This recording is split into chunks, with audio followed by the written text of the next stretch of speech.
Hello दोस्तों, कैसे हैं आप सब लोग। आशा करता हूँ आप सब लोगों की इन्वेस्टिंग जर्नी अच्छी चल रही होगी। तो चलिए दोस्तों, आज के इस वीडियो में मैं आप लोगों के सामने एक और फार्मा सेक्टर की एक और नई कंपनी लेके आया हूँ, जो कि एक हम कह सकते हैं स्मॉल कैप कंपनी है। 16,000 करोड़ का इसका जो है मार्केट कैप है।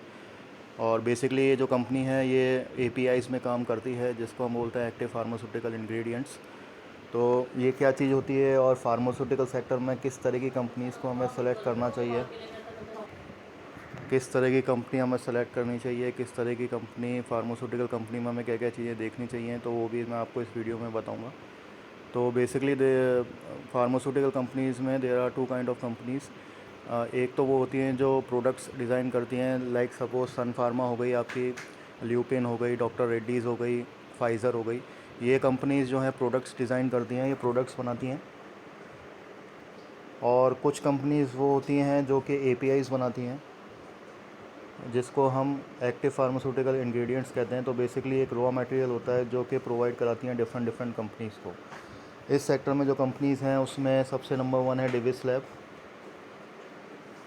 उसके बाद लॉरस लैब भी है, जो कि एक स्मॉल कैप कंपनी है। तो ये सारी कंपनीज़ जो होती हैं, इप्का लैब है, इप्का लैब भी बहुत अच्छी कंपनी है। ये भी एक लार्ज कैप कंपनी है। तो जिन भी फार्मास्यूटिकल कंपनीज़ के आगे लैब लिखा होता है दोस्तों, वो कंपनीज़ जो होती हैं वो एपीआईज़ में काम करती हैं। और जो कंपनी जो प्रोडक्ट्स डिज़ाइन करती हैं, लाइक ल्यूपिन हो गया, डॉक्टर रेड्डीज़ हो गया, सन फार्मा हो गया, ठीक है। तो ये सारी कंपनीज़ जो होती हैं ये मैन्युफैक्चरिंग में होती हैं प्रोडक्ट्स के। तो ये इनसे रॉ मटेरियल्स जो है वो लेती हैं और अपने प्रोडक्ट्स को डिज़ाइन करती हैं। तो आई होप कि आप लोगों को डिफरेंस समझ में आ गया होगा कि क्या फार्मास्यूटिकल कंपनीज होती हैं। तो मेरे हिसाब से अगर आप मेरा ओपिनियन जानना चाहेंगे, तो मेरे को जो है जो लैब्स वाली कंपनीज होती हैं, जो एपीआईज प्रोडक्ट जो सप्लाई करती हैं और जो प्रोवाइड कराती हैं, वो मेरे लिए ज़्यादा अच्छी कंपनीज़ हैं, क्योंकि उससे मैं पूरे के पूरे फार्मास्यूटिकल सेक्टर को कैप्चर कर सकता हूँ। तो लाइक डिविस लैब हो गया, इप्का लैब हो गया, या फिर लॉरस लैब हो गया, जो कि एक small to medium cap size company है। तो अभी जो है Q4 के नंबर्स लॉरस लैब के रिलीज़ हो चुके हैं। तो आइए उसको बात करते हैं और देखते हैं कि क्या इस तरीके का चल रहा है। इसका पंचांग खोल के देखते हैं और पैसे को कहाँ पे लगाते हैं। तो आप देख सकते हैं कि इसका मार्केट कैप जो है 16,997, मतलब 17,000 करोड़ का है। अगर मैं इसका करंट मार्केट प्राइस की बात करूं तो 316 रुपये का है। इसका हाई जो है 606 का है, लो जो है इसका 279 रुपीज़ का है। वहीं जो इसका प्राइस टू अर्निंग चल रहा है वो 22.4 चल रहा है। और ROE और ROC की बात करें तो वो 22.1 और 20.4 रिस्पेक्टिवली है, जो कि काफ़ी अच्छा है फार्मास्यूटिकल पॉइंट ऑफ व्यू से। वहीं पे अगर हम इसके मीडियन पी की बात करें तो 3 इयर्स का जो मीडियन पी है वो 30 का है, 5 इयर्स का जो है वो 31 का है। तो उस लिहाज से काफ़ी अभी रीज़नेबल प्राइस पे चल रही है, डिस्काउंटेड प्राइस पे अवेलेबल है। तो जो भी इन्वेस्टर्स जो कि एक स्मॉल कैप कंपनी को चाहते हैं लेना, तो वो इस कंपनी के बारे में सोच सकते हैं। एक फार्मास्यूटिकल कंपनी है, बहुत ही स्ट्रॉन्ग फंडामेंटल वाली कंपनी है ये। क्योंकि जो डिविस लैब है और इक्का लैब है वो थोड़ी सी प्राइस पॉइंट ऑफ व्यू से एक्सपेंसिव है, लेकिन वैल्यूएशन पॉइंट ऑफ व्यू से एक्सपेंसिव नहीं है। बहुत ही वो भी प्रीमियम प्राइस पे मिल रही है। डिविस लैब तो बहुत ही प्रीमियम प्राइस पे मिल रही है। तो ये आपका निर्णय है, आपको जो है अपनी रिसर्च करनी है और उसके हिसाब से आपको अपना इन्वेस्टिंग का सोचना है। तो आप देख सकते हैं इस कंपनी ने 34.4 CAGR से 5 इयर्स में रिटर्न बना के दिए हैं। तो अब इसमें इतनी गिरावट क्यों आई है, क्या इसका रीज़न है, क्या वाकई में कंपनी ख़राब हो गई है या फंडामेंटल्स इसके ख़राब हो गए हैं, तो इस वीडियो में हम देखेंगे। इसको एंड तक देखिएगा दोस्तों। आप देख सकते हैं कि ये अपने पीयर कंपैरिजन में भी नंबर वन पे है from market cap point of view. तो चलिए हम इसके प्रॉफिट एंड लॉस को खोल लेते हैं। और इसमें मैं पहले फाइनेंशियल डिस्कस करने से पहले मैं आप लोगों को बताता हूँ इसमें कि क्यों इसमें गिरावट आई है। तो उसके लिए हम थोड़ा सा पीछे चलेंगे और अभी हम 23 को नहीं देखेंगे, हम अभी 18, 19, 20, 21, 22 को देखेंगे। तो आप देखिए कि 2018 में जो इसका अर्निंग पर शेयर है वो कितना रहा है। हम सिर्फ अर्निंग पर शेयर पर भी ध्यान दे रहे हैं, क्योंकि अगर मैं इसका टॉप लाइन ग्रोथ देखूं तो टॉप लाइन ग्रोथ इसकी कंसिस्टेंटली बढ़ रही है। और अभी भी इसने जो है अच्छा खासा जो है सेल्स करके दी है, सीधे 1,000 की करोड़ की सेल्स करके दी है। तो वो अभी हम देखेंगे कि उसमें क्या दिक्कत आ रही है, तो उसके लिए हमें अर्निंग पर शेयर पे चलना पड़ेगा। तो यहाँ पे मैंने अर्निंग पर शेयर खोल ली है और यहाँ पे आप देखिए कि 2018 के अंदर 3.27 रुपीज़ का इसमें अर्निंग पर शेयर था और 19 में वो 1.78 था और 20 में वो 5 रुपीज़ था। तो दोस्तों अभी तक हमारे इंडिया में कोविड ने एंट्री नहीं ली थी। अच्छा, कोविड से मैं आप लोगों को एक और चीज़ बता दूं कि WHO ने डिक्लेयर कर दिया है कि अब ये एक महामारी नहीं रहेगी, एक इमरजेंसी नहीं रहेगी इसके लिए। तो ये भी एक बहुत अच्छी चीज़ है।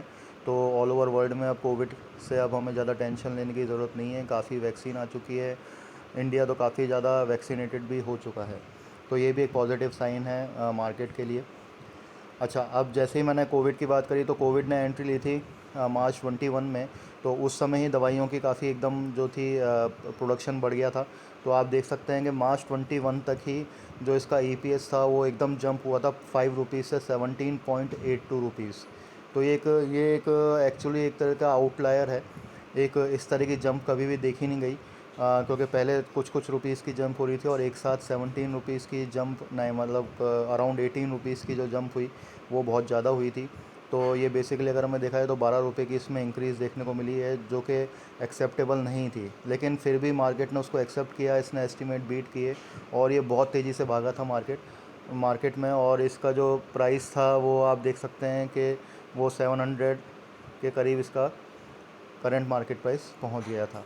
अब मैं बात करता हूं 22 की और 23 की।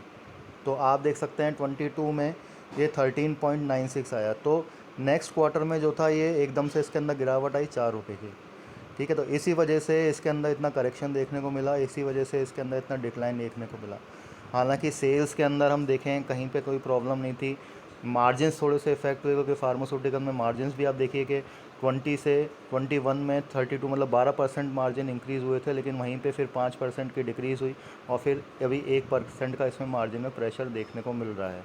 लेकिन अभी हमें क्या करना है कि इस आउटलायर को, जो हमारा 21 था, इसको हमें नहीं देखना है। अभी हम सिर्फ देखेंगे 23, 22 और 20। तो इस पॉइंट ऑफ व्यू से जो कंपनी ने जंप मारी है वो बहुत शानदार मारी है।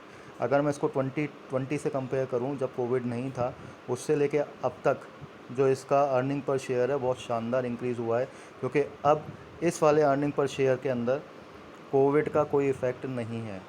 मतलब कोविड से रिलेटेड कोई भी चीज़ नहीं है। ये विदाउट कोविड का जो है क्वार्टरली रिज़ल्ट आया है। तो अगर हम इसको इससे कंपेयर करेंगे 2020 से और 22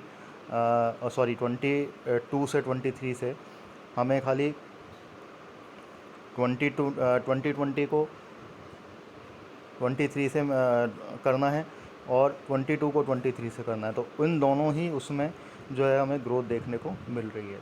तो ये एक पॉजिटिव साइन है। तो कंपनी अब ग्रोथ करेगी। अभी ये क्या अपने बॉटम भी बना चुकी है। तो आप देख सकते हैं कि इस कंपनी का जो सेल्स ग्रोथ है, प्रॉफिट ग्रोथ है, बहुत ही शानदार है। रिटर्न ऑन इक्विटी भी बहुत शानदार है। और अगर मैं इसके रिज़र्व्स की बात करूं तो रिज़र्व्स भी इसके पास अच्छे खासे हैं। ठीक है, और बोरोइंग्स भी कम है। और अगर हम इसमें बोरोइंग्स की बात करें, ठीक है, लॉन्ग टर्म बोरोइंग इसकी 565 की है, लेकिन ज़्यादातर इसकी शॉर्ट टर्म बोरोइंग्स हैं जो कि कंपनी आने वाले टाइम में पूरा कर लेगी। और वहीं पर अगर हम शेयर होल्डिंग पैटर्न्स देखें तो आप देख सकते हैं कि जो FIIs हैं वो इसके अंदर काफ़ी हैं। DIIs जो हैं उन्होंने भी अपनी शेयरिंग जो है बढ़ाई है और पब्लिक ने इसमें कम करी है, लेकिन पब्लिक ज़्यादा, ये भी एक फैक्टर है कि इस कंपनी के अंदर वॉलेटिलिटी हमें देखने को मिल रही है। लेकिन लॉन्ग टर्म प्रोस्पेक्टिव से ये काफ़ी अच्छी कंपनी है। और अगर आप फार्मास्यूटिकल सेक्टर में आना चाहते हैं तो आप जो API बेस्ड कंपनीज़ हैं उनको ज़्यादा प्रेफरेंस दें as compare to product based companies, और उनके फंडामेंटल्स को आप स्टडी करें तो बहुत ही शानदार हैं। और डिविस लैब इसमें नंबर 1 है और इप्का लैब भी बहुत अच्छे शानदार रिटर्न्स बना के दिए हैं उस कंपनी ने। हालांकि इनमें मार्जिन्स का प्रेशर रहता है, देखने को मिलता है। तो आप सिर्फ कोविड का जो सीज़न था, जो कोविड का जो साल था, उसको हटा के अर्निंग पर शेयर कंपेयर करें तो आपको समझ में आएगा कि कंपनी किस तरह से काम कर रही है। तो इसी के साथ दोस्तों वीडियो का मैं अंत करता हूँ। आशा करता हूँ आप लोगों को ये पसंद आया होगा। अगर पसंद आया तो प्लीज़ इसको लाइक करें, शेयर करें, सब्सक्राइब करें। And till then keep on investing.